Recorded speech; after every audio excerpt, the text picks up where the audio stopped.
We all know that Instagram is an incredibly visually based platform, which is why having a good brand is so important if you want to see growth. But a brand is so much more than just a pretty grid. It's about your voice, your message, your mission, and the audience that you're speaking to. You can post all of the beautifully designed graphics in the world, but if you don't have a true brand backing it up, meaning the way you connect with your audience, the personality behind your brand, you're not going to see growth. And on the flip side of things, if you have a really strong brand and a great voice, but you aren't representing it well in your visuals, you're also going to have challenges. In this video, I'm going to walk you through exactly how to develop that brand, that voice, the message, the way you connect with your audience, as well as the visual side of things. And if you're thinking that design just really isn't your thing, even better, because I'm very excited to introduce you to the sponsor of today's video, 99 Designs. I'll be talking more about them later, so stay tuned. Hello, and welcome back to the channel, everyone. This week, we're talking about branding your Instagram, and I'm very excited to talk about this because lately we've been covering a lot of topics around engagement and growth strategies, but the important foundation to all of those different pieces really is having a strong brand. Also today, your girl is sipping on some iced coffee, even though it's the middle of the winter, but you know, that's how we do it.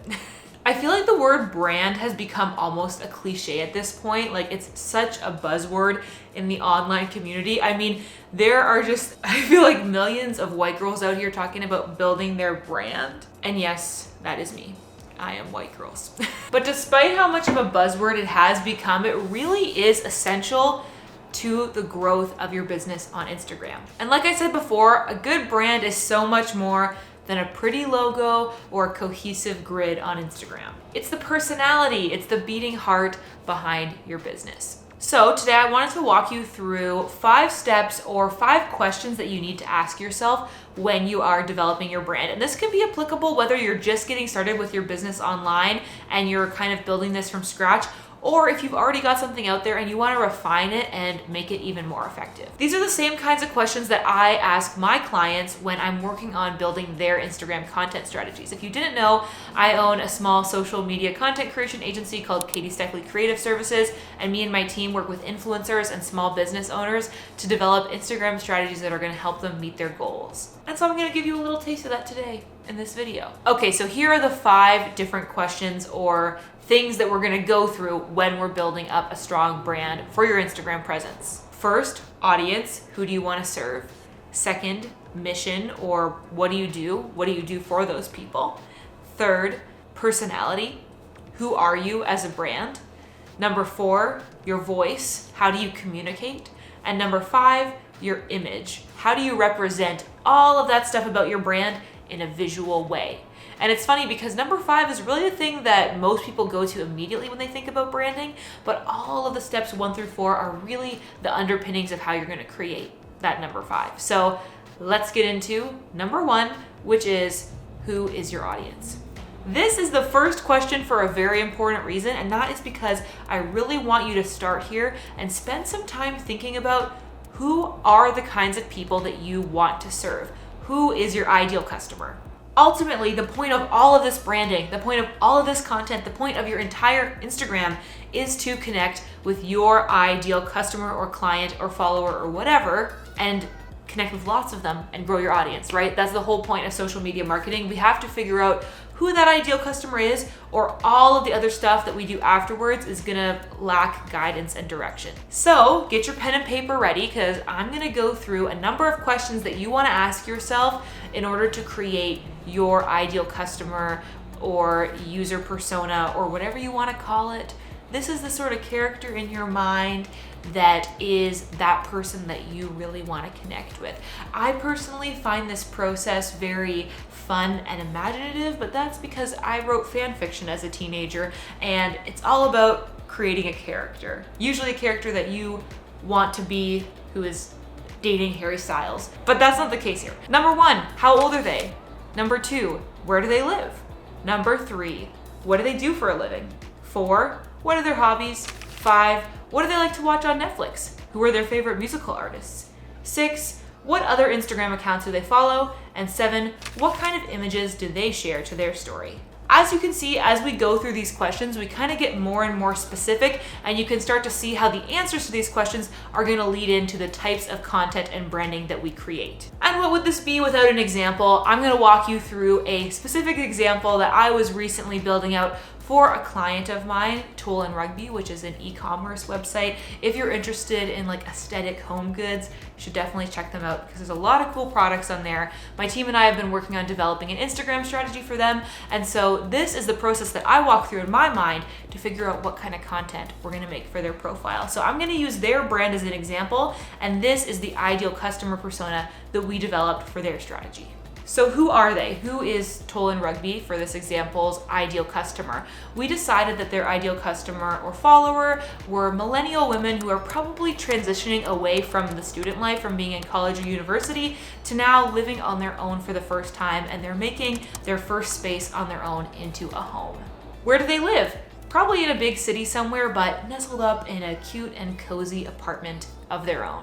Number 3, what does she do for a living? She probably works in a 9-to-5 entry-level type position, maybe in like media and communications or publishing or some kind of other sort of general corporate type environment. She's just getting started in her career, but she's really excited and enthusiastic about it, and is also pretty into self-development and personal growth. Number 4, what are her hobbies? This ideal customer likes to wake up early on Saturday mornings and go browse at the farmer's market, at least, pre-COVID, loves to do yoga in her spare time. She's the type of person who posts photos on her Instagram story on a rainy Saturday afternoon with her book open in front of a window, seeing a gloomy city skyline in the background. She's also a huge fan of watching historical period piece type TV shows on Netflix.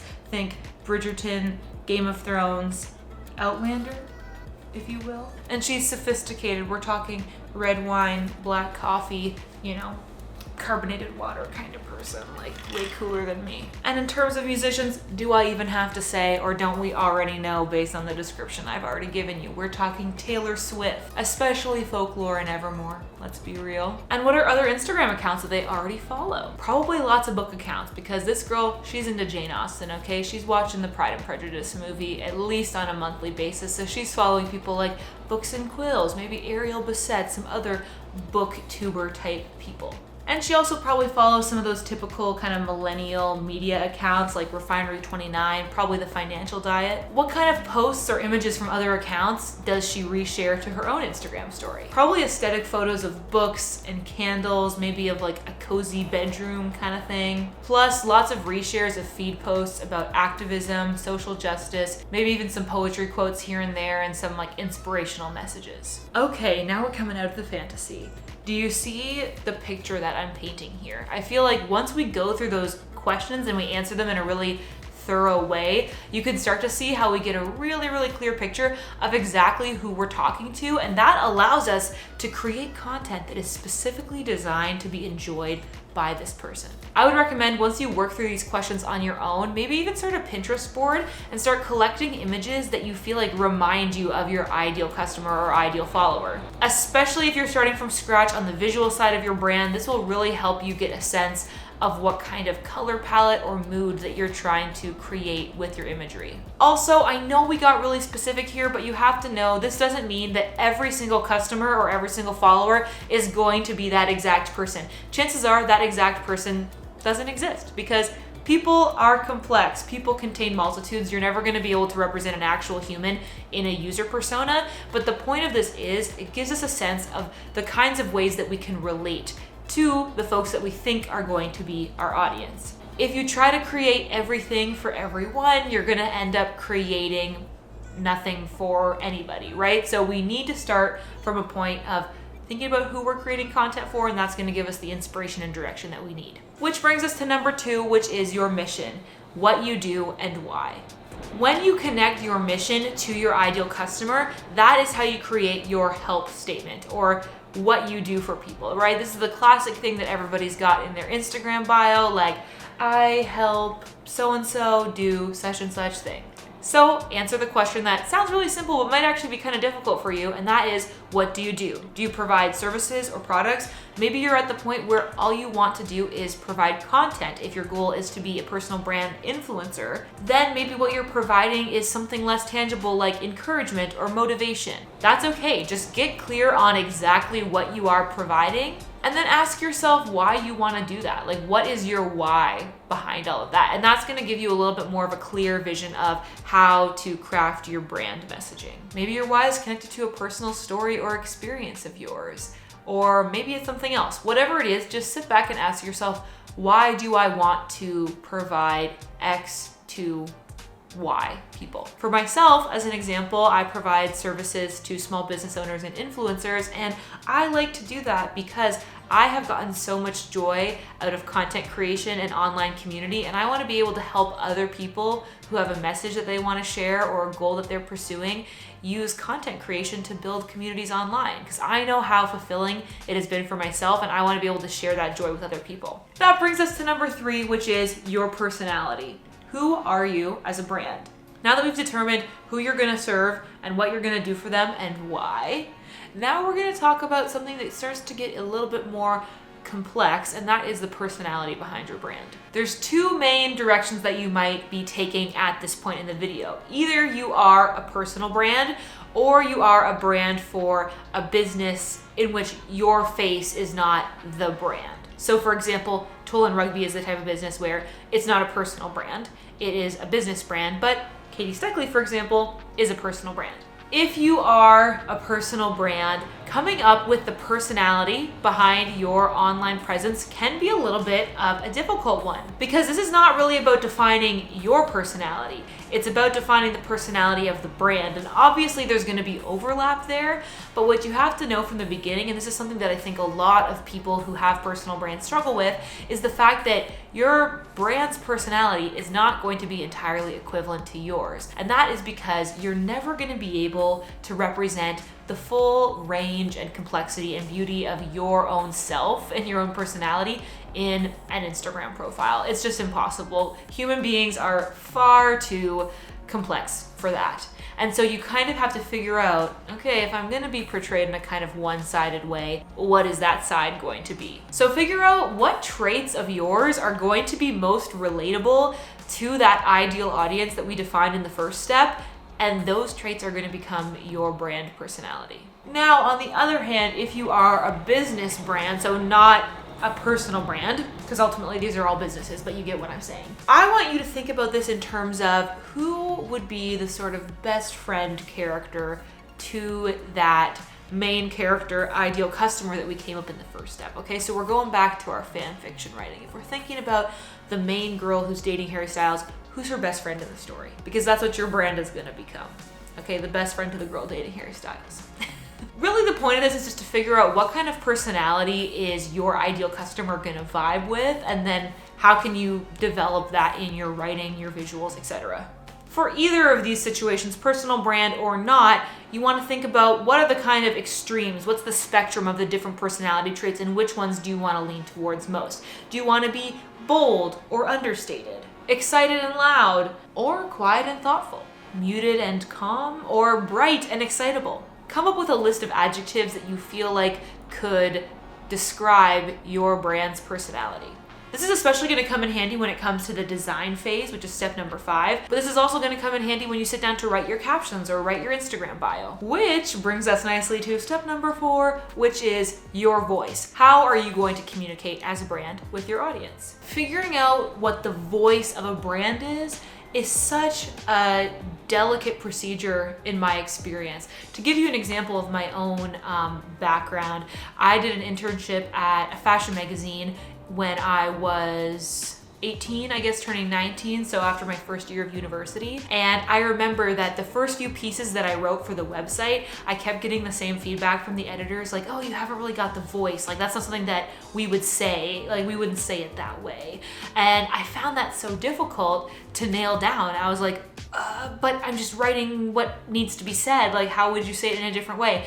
And I think that was a really big growing point for me at that time, because figuring out the voice of a brand, or in that case, a publication, is so important to making sure that the entire thing feels cohesive and connects with the ideal audience. Because just like a magazine has an ideal audience or a target demographic, your brand is going to as well. So figuring out the best way that those people want to be communicated to, it can be difficult. It can be a bit of a subtle procedure, but it's also very, very important so that it doesn't come across as like fake or just like not the vibe people are looking for. And I mean, ultimately this is up to you, but I think this is also a good point to think about how you can make sure that the voice of your brand is inclusive. That's something that is very important to me, and I hope would be important to you in your brand as well. So for instance, you may have noticed in my videos, I don't say, hey guys, I always say like, hello everyone, or y'all, because I'm trying to be gender neutral in the way that I speak, and that's something that you might consider for your brand too. However, you might not be trying to target the same audience as me, and there's nothing wrong with specifically speaking to women if that's who you're trying to speak to, for example. So, you know, just try to ask yourself, like, is the general way that people are talking on Instagram right now that you're consuming a lot the same way that you want to speak? Because a lot of us will naturally imitate the voice that we hear the most. And so I think if you're really immersed in a certain kind of niche on Instagram, you just want to consider, like, is that the niche that I really want to replicate, or do I want to do something different? Because for me, for instance, something that I've had to kind of work through and figure out what my own vibe is like, do I want to be the kind of brand that's like, hey girl, all the time? You know, that like, hey hun, like girl boss kind of thing, because I see that a lot on Instagram, and like, whatever, that makes sense for some people, but it's just not the vibe that I really feel like I personally connect with. So that's not the vibe that I wanted to portray. But it's so easy at the beginning. I feel like I used to write like that a lot in my Instagram captions because I read a lot of captions from people that kind of talked like that, and so I started talking like that. So that's just why I want you to think this through. It is subtle, it is a little bit complex and difficult to work through, but really ask yourself, how do I want to talk to my audience? And am I just kind of writing the way that I read a lot of other people's writing, or am I actually speaking like from the heart and in the personality that I've established for my brand? Once we have conquered the beast that is figuring out your brand voice and becoming consistent with it, we have now climbed the mountain and gotten to the point. Number 5, your brand image. This is everybody's favorite part of the process because we all like to have pretty branding and cute fonts and, can I find my coaster? And just beautiful visuals. It's a priority for everybody, so this is gonna be fun. I'm excited to be partnering with 99 Designs for this portion of the video. If you're not familiar with them, 99 Designs is an online platform where you can be matched with a designer who can create some beautiful branding for you, or really design visuals for any project that you're working on. Today though, we're gonna be focusing on developing Instagram visuals specifically for a new Instagram account that I'm starting up very soon, which I'm excited about. If you are intimidated by the idea of developing your own branding or designing your own graphics, then 99 Designs is a really great solution for you. They're a great resource to find freelance graphic designers online and ensure that you find somebody who can create the perfect design for you. So that new Instagram that I was talking about, I am launching a brand new Instagram page for my podcast. So it's at Creator Club Podcast. Some of you are already following me over there. I've just been kind of listing in my bio recently because I haven't posted any content there yet because I've been working with designers on 99 Designs to develop the graphics that I'm going to be sharing to this profile. I headed over to 99 Designs and I actually launched a design contest on their platform to get submissions from graphic designers from all over the world to see what design was going to suit my brand best. On 99 Designs, you can either choose to work with a specific designer on a custom project, or you can launch a design contest and get submissions from several different designers and pick your favorite. For my design contest, I started by creating a brief, giving an explanation of the kind of design that I was looking for. Then over the following days, designers submitted their ideas for my Instagram grid, and I got to work with them, giving them feedback, seeing their revisions, and figuring out exactly what direction I wanted to go with this content. By the end of the contest, I had a number of really great submissions to choose from. So the design contest just ended and I've awarded my winner, which I'm super excited about. And I'm actually going to go ahead and continue working with this designer to create even more designs for my Creator Club Instagram, because like I was saying before, on 99 Designs, you can not only set up design contests, which is what I did to start, but you can also work with freelancers on a one-on-one basis on custom projects. You can get your own professional and beautiful designs made by a designer on 99 Designs by signing up with the link in my description. Go ahead and check it out. I think that you're gonna find this to be a really exciting opportunity, especially if you struggle with doing designs yourself. Of course, if you're up for it, you can always try your hand at Canva or other similar online design platforms and develop your own branding as well. Whether you decide to DIY it or hire a designer, it's so important that you go through steps 1 through 4 in this video so that you can make sure that you determine exactly what your brand direction is and who you're trying to reach. You're gonna have a much more successful outcome in the end if you do all of that work. I can't wait to see the branding that you come up with for your Instagram. So always tag me in any posts that you make in your feed or in your stories so I can check out what you're making. If you want to learn more about how to grow on Instagram around engagement or content strategy, definitely check out these videos. You're not going to want to miss them. As always, thank you so much for watching, and I will see you in these videos. Okay, bye.